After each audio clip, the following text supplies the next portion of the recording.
ଅଶୀତମ ସ୍ୱାଧୀନତା ଦିବସ ଅବସରରେ ମୁଁ ସମ୍ପୂର୍ଣ୍ଣ ଭାରତବାସୀ, ରାଜ୍ୟବାସୀ ଏବଂ ଜିଲ୍ଲାବାସୀଙ୍କୁ ଅଶେଷ ଅଶେଷ ଶୁଭେଚ୍ଛା ଜଣାଉଛି। ମୁଁ ଅଶୋକ ମିଶ୍ର, ମାଲକାନଗିରି ଜିଲ୍ଲା ଉତ୍କଳ ସାମ୍ବାଦିକ ସଂଘର ସଭାପତି ଭାବେ ଏଠି ଦାୟିତ୍ୱ ନିର୍ବାହ କରୁଛି। ଆଉ ଏହି ସ୍ୱାଧୀନତା ଦିବସ ଅବସରରେ ସମଗ୍ର ଜିଲ୍ଲାବାସୀଙ୍କୁ ଏହାର ଶୁଭେଚ୍ଛା ଜଣାଉଛି। ସମସ୍ତେ ଏହି ଦିବସକୁ ଭରପୁର ଉତ୍ସାହର ସହ ପାଳନ କରନ୍ତୁ। ଇଏ ଆମ ପାଇଁ ଗୋଟିଏ ଗର୍ବ ଏବଂ ଗୌରବର ଦିନ। ଏହା ସହିତ ଆମ ଦେଶର ଇତିହାସ ଯୋଡ଼ି ହୋଇ ରହିଛି। ଏହି ଦିନ ଆମ ଦେଶ ସ୍ୱାଧୀନ ହୋଇଥିଲା।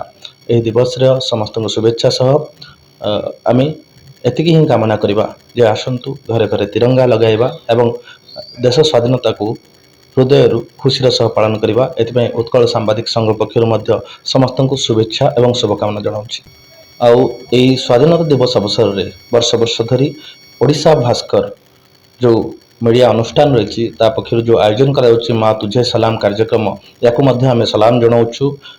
କାରଣ ଇଏ ଗୋଟିଏ କାର୍ଯ୍ୟକ୍ରମ ନୁହେଁ, ଇଏ ଆମ ଦେଶର ଯେଉଁ ବୀର ଯବାନମାନେ ଯେଉଁମାନେ ବଳିଦାନ ଦେଇଛନ୍ତି ନିଜ ଜୀବନକୁ, ସେମାନଙ୍କୁ ସମ୍ମାନିତ କରିବାର, ସେମାନଙ୍କୁ ଲୋକଲୋଚନକୁ ଆଣିବାର ସମୟ।